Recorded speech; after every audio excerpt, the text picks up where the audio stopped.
नर्मदे हर महाराज जी। नर्मदे हर।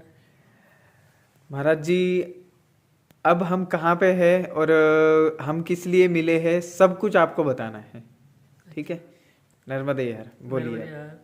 हे गांव सिनोर है, तहसील भी सिनोर ही है, गांव भी सिनोर है, बड़ौदा जिला है। और हम राम जी मंदिर में सिनोर में रुके हुए हैं। आज आप रुके हुए और यहाँ हम अन्न क्षेत्र चलाते हैं। हम महाराष्ट्र की है, भुसावल के। और यहाँ पे गुजरात में नर्मदा किनारे पे उत्तर तट पे अन्न क्षेत्र चलाते हैं।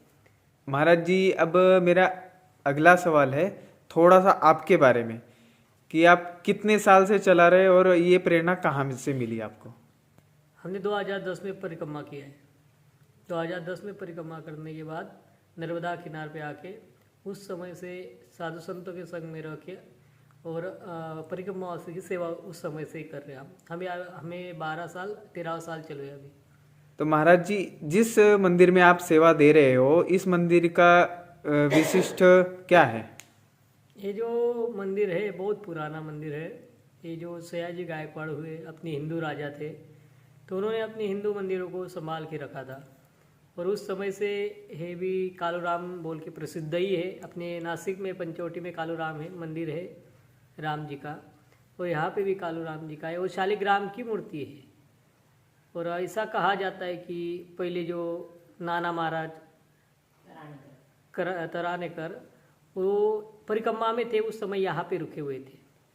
तो उन्होंने देखा है कि यहाँ पे राम जी लक्ष्मण जी विट्टी डांडू खेलते थे। उन्होंने खुद देखा, यानी उन्होंने अपने ग्रंथों में भी लिखा हुआ है।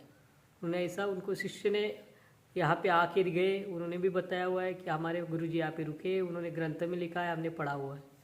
महाराज जी, यहाँ पे सिनौर में जो तीर्थ है उनके बारे में हमको कुछ बताइए।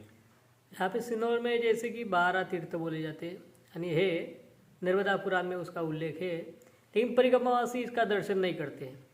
परिक्रमावासी चलने की इसमें सब कुछ भूल जाते हैं, क्योंकि उनको जल्दी करना है। उनके पास 4 ही महीना है, 3 महीना रहता है, किसी के पास 4 महीना रहता है, जॉब छोड़ के आते हैं। ऐसे इस वजह से वो दर्शन नहीं करते हैं। लेकिन दर्शन करना चाहिए। यहाँ पे जो तीर्थ है जैसे कि केदारेश्वर है, रुद्रेश्वर है, बालेश्वर है, मार्कंडेश्वर है, उत्तरेश्वर है, आनंदेश्वर है, रोहिणेश्वर है, कृष्णेश्वर है, भंडारेश्वर है, यहाँ पे मल्लारेश्वर है, कोटेश्वर है, भोगेश्वर है, निष्कलंक महादेव नारायणेश्वर है, रिद्धि सिद्धि गणेश मंदिर है, भूतेश्वर है और राम जी मंदिर। इतने तीर्थ है यहाँ पे। यहाँ पे जो केदारेश्वर है और मालसर में अंगारेश्वर है और यहाँ पे और भंडारेश्वर है। भंडारेश्वर पंच कुबेर में का एक कुबेर है, 5 कुबेर है, उसमें का एक कुबेर भंडारेश्वर है। और भंडारेश्वर, केदारेश्वर, अंगारेश्वर है, 3 भाई है।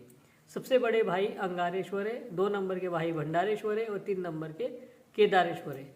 शिवरात्रि के रात में तीनों भाई अपने मिलते हैं यहाँ पे भंडारेश्वर में। और रात में 1 बजे यहाँ पे पालकी आती है राम जी मंदिर में। और यहाँ पे आके अपने छोटे भाई को दोनों भाई छोड़ने के लिए आते हैं। और दोनों भाई यहाँ पे केदारेश्वर को छोड़ के फिर बड़े भाई को छोड़ने के लिए अपने भंडारेश्वर मालसर में जाते हैं। और वहाँ पे छोड़ के दूसरे दिन भंडारा करके अपने अपने स्थान पे वापस आते हैं ऐसे। और इस गांव को चक्र तीर्थ ही बोला जाता है। और इसका पुराना जो गांव का नाम है सैन्यपुरी था, क्योंकि जिस समय कार्तिक स्वामी को सेनापति पद दिया गया उस समय से इस गांव का नाम सैन्यपुरी पड़ा था। क्योंकि कार्तिक स्वामी दक्षिण तट पे और गणेश जी उत्तर तट पे। क्योंकि इसकी कथा ऐसी है कि जिस समय कार्तिक स्वामी ने भगवान शिव जी से कहा कि हमारा विवाह करवा दो, तो गणेश जी भी बोले मेरा भी विवाह करवा दो। लेकिन उन्होंने कहा कैसे हम आपका दोनों का विवाह करवा सकते हैं। फिर नारद जी ने कहा कि भाई आप एक करो कि जो सबसे पहले पृथ्वी की परिक्रमा करेगा उसका हम पहले विवाह करवा देंगे। अभी कार्तिक स्वामी का जो वाहन था मयूर था, वो तो तुरंत ही उड़ के चला गया। गणेश जी का जो वाहन है वो चूहा है, लेकिन वो तो बहुत धीमे धीमे चलता है।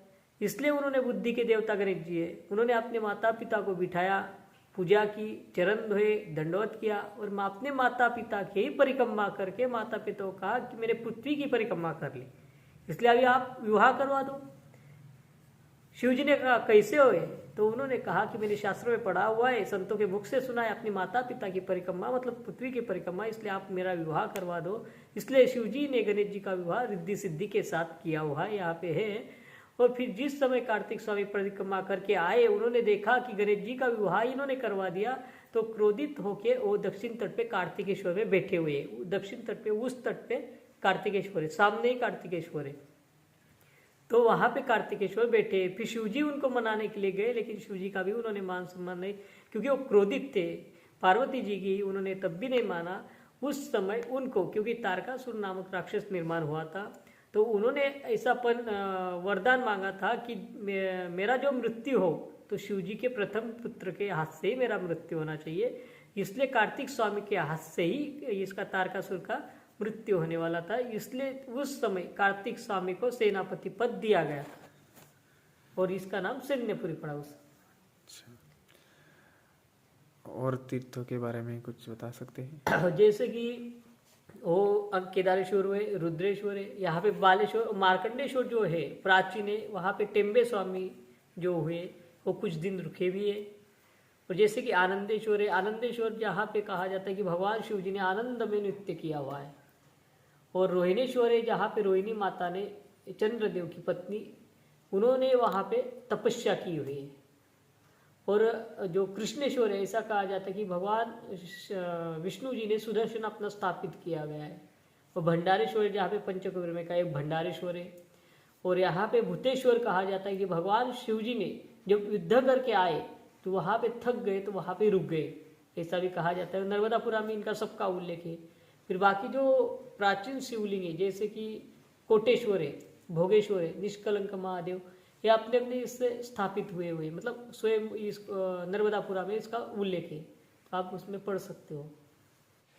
महाराज जी, ये जो तीर्थ है, सारे मंदिर है, तीर्थों के मंदिर है, उनको रखते हैं कैसे, संभालना कैसे चाहिए, और क्या संभाला जा रहा है उनको, उनके बारे में थोड़ी सी जानकारी।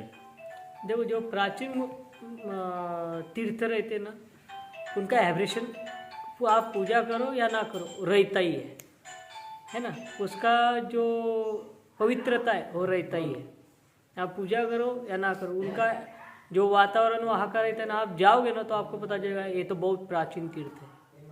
अरे सब जगह मतलब शुद्धि है, सब जगह पूजा होती है, सब यहाँ गांव के लोग सब जगह तीर्थ जहाँ पे वहाँ पे सब लोग पूजा करने के लिए जाते हैं। ऐसा कोई नहीं कि कोई का ऐसा पड़ा हुआ है, लेकिन वहाँ का एवरेशन आपको पता ही चल जाएगा कि यहाँ का एवरेशन कैसा है। मतलब वहाँ का आप तुरंत ही पता चल जाएगा शुद्धि कैसा रहता है। सब जगह पूजा होती है, सब जगह सब लोग जाते भी हैं।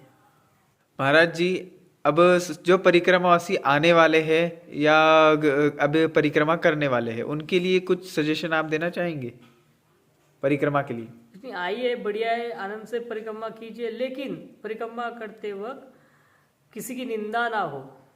दूसरी बात, भजन करते चलो, और जहाँ रुको वहाँ पे कोई संत हो तो सत्संग करते चलो, और जैसी व्यवस्था हो उसमें संतुष्ट पाओ। जो मिले, ये तो हमें ऐसा ही व्यवस्था मिला, ऐसा कुछ, जैसी हो वैसी संतुष्ट पाओ। और सबको यही कहता हूँ कि सिन्नौर में जब आओ, सिन्नौर में आना ही चाहिए, क्योंकि इतने तीर्थों का दर्शन, 12 तीर्थ बोलेंगे, 8 तीर्थ किताब में बताए गए, लेकिन यहाँ पे 12 शिवलिंग है और गणेश मंदिर, राम जी मंदिर 14 हो गए, तो इनका दर्शन करना चाहिए। प्राचीन है, पुरातन है, नर्मदा पुराण में उल्लेख है, तो इस तीर्थ का दर्शन करने के लिए सिन्नौर में जरूर आइए। राम जी मंदिर में अन्न छत्र है, रहने की व्यवस्था है, गणेश मंदिर में भी रहने की व्यवस्था है, वहाँ पे भी अन्न छत्र है, दोनों जगह व्यवस्था है, आपको जहाँ रहना है रह सकते हैं, लेकिन आइए सिन्नौर में। हाँ, जो हम नर्मदा मैया में जैसे कि शुद्धिकरण तो होना ही चाहिए। हम जैसे कि गंदगी करते, जैसे कि हम कपड़ा छोड़ देते, वो छोड़ना नहीं चाहिए, बाहर ही डाल देना चाहिए। जैसे कि हम घर में गंदगी नहीं कर सकते ना, घर में स्वच्छता जैसे रखते हैं वैसे हम मैया में भी स्वच्छता रखना है, क्योंकि हम उनकी परिक्रमा कर रहे हैं ना, तो परिक्रमा कर रहे तो हम उसको कैसे शुद्ध कर सकते, शुद्ध स्वच्छता ही रखना चाहिए उसको, मैया को। जी, आपके राम जी मंदिर में, सबके हमारे वैसे, इन मूर्तियों के बारे में आप बताइए। ये जो इतनी सुंदर मूर्तियां हैं उनके बारे में कुछ बताइए। ये जो मूर्ति है शालिग्राम भगवान की है, बनाई हुई है, शालिग्राम की बनाई हुई है। राम जी की मूर्ति है, बहुत प्राचीन मूर्ति है, पुरातन है। और जैसे कि कोई भी आता है तो उसको देखते ही मोहित हो जाता है उस मूर्ति से, कि लगता है इतनी सुंदर मूर्ति, इतनी बढ़िया मूर्ति है। और ऐसा है कि राम जी मंदिर में जो भी आता है, उन एक बार यहाँ पे बैठ गया तो उठने की इच्छा नहीं होती है, क्योंकि हैब्रेशन पता ही चल जाता है कि कैसा हैब्रेशन है यहाँ का। और शांतता लगती है, शांत मन को कि बा बैठे ही रहे थोड़ी देर यहाँ पे, ऐसा है। वो शालिग्राम का मूर्ति अच्छा है। और ये बहुत मतलब जैसे कहा जाता है कि पहले जो मैंने कहा आपको पहले इसमें कि नाना मास्तराकर उन्होंने देखा है, उन्होंने अपनी किताब में भी लिखा है कि लक्ष्मण जी राम जी विट्टी डांडू खेलते थे यहाँ पे। और आज भी किसी किसी को चमत्कार घटते रहते। एक मैया आई थी पुणे की 10 एक दिन पहले, तो उसको भी वैसा ही चमत्कार उन्होंने दिखाया। विट्टी डांड मतलब दोनों नन्हे से भगवान पीताम्बर पहना हुआ है और वो सोए थे, लेकिन वह उनके स्वप्न में जाके, मतलब स्वप्न में नहीं, वो हकीकत में देख रहे, दोनों अपने गुडगे पे चल रहे हैं। वो वहाँ पे आके उन्होंने जो मिठाई के 2 पीस रखे हुए थे, उनके मैया को भोग लगाए हुए थे, तो उन्होंने जाके दोनों ने एक एक पीस उठा के तुरंत ही भाग गए वहाँ से। उन्होंने जैसे ही सुबह देखा वहाँ पे, तो दोनों मिठाई के जो पीस थे वो नहीं थे वहाँ पे। मतलब जो दोनों बालक, उनको और तो डर गई कि ये क्या है, लेकिन उन्होंने जब देखा, उन्होंने हमको बताया, फिर उनको पता चला कि ये भगवान श्री राम जी और लक्ष्मण जी थे। क्योंकि उन्होंने मुझे एक पहले ही प्रश्न किया था उस समय कि महाराज जी ये आपका नहीं हो के भी आप इतना खर्चा क्यों करते यहाँ पे। तो मैंने कहा था कि मैया मैं खर्चा मेरे लिए नहीं करवाता हूँ, जो करवाता हूँ ये राम जी के लिए, और राम जी हमसे करवा लेते, हम तो कुछ नहीं करते हैं, क्योंकि उनकी वजह से हो ही हम बुद्धि देते, उससे होता है। वो बोले आप आपका बना सकते हो, लेकिन मैं बोला नहीं, हम इसको नहीं छोड़ सकते, जब तक हो रखेंगे तब तक हम यहाँ पे रहेंगे। हमने उनको ऐसा कहा था, इसलिए यहाँ पे चमत्कार घटते रहते हैं। नर्मदे हर दोस्तों, जो महाराज जी से अभी जिनके बारे में इतना वर्णन और स्तुति सुनी, उनकी छवि और उनका रूप देख लीजिए एक बार।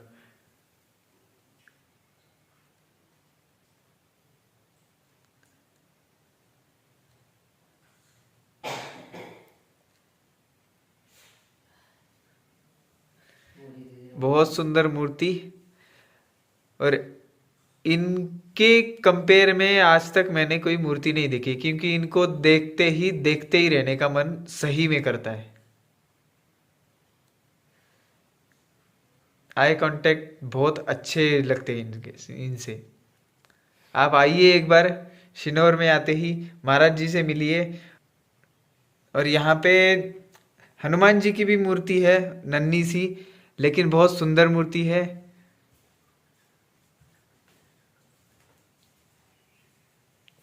नर्मदे हर, नर्मदे हर। महाराज जी, नर्मदा जी जयंती के बारे में बहुत सारे लोग जानते नहीं है, वो क्या होती है और कैसे मनाई जाती है, आप प्लीज बताएंगे। अभी हम मनाते हैं, जैसे कि पिछले साल हमने मैया को चुनरी छोड़ी थी, 300 मीटर साड़ी छोड़ी थी, इस पार से उस पार तक नाव से। और दीपक जो हम जैसे कि दोने के प्लास्टिक के दीपक छोड़ते वो नहीं छोड़ना चाहिए मैया में। तो आटे के जो दीपक बनाना चाहिए, शाम को बना के उबाल के रख देना चाहिए, फिर सुबह वो दीपक मैया को तट पे सजा देना चाहिए। फिर वो जैसे ही बुझ जाए मछली को डाल देना, मछली खा भी लेती है, दोनों चीज़ हो जाता है, दीपक भी लग जाता है और मछली भी खा लेती है। तो हम इस साल भी वैसा ही, पिछले साल 1001 का हमारा संकल्प था दीपक का, आटे का, और इस साल भी अभी चुंदरी का प्रोग्राम है। 400-500 मीटर ज़्यादा है इस साल तो चुंदरी ऑर्डर दिया है। और जैसे दीपक भी बढ़ ही जाएंगे, अभी तो हमने सब यही नहीं किया है क्योंकि वो कोरोना की वजह से परमिशन मिलती है, अभी पता नहीं हमें, लेकिन इस साल भी होने वाला है प्रोग्राम। जिसको आना हो वो आ सकते राम जी मंदिर सिनौर में। नर्मदे हर। नर्मदे।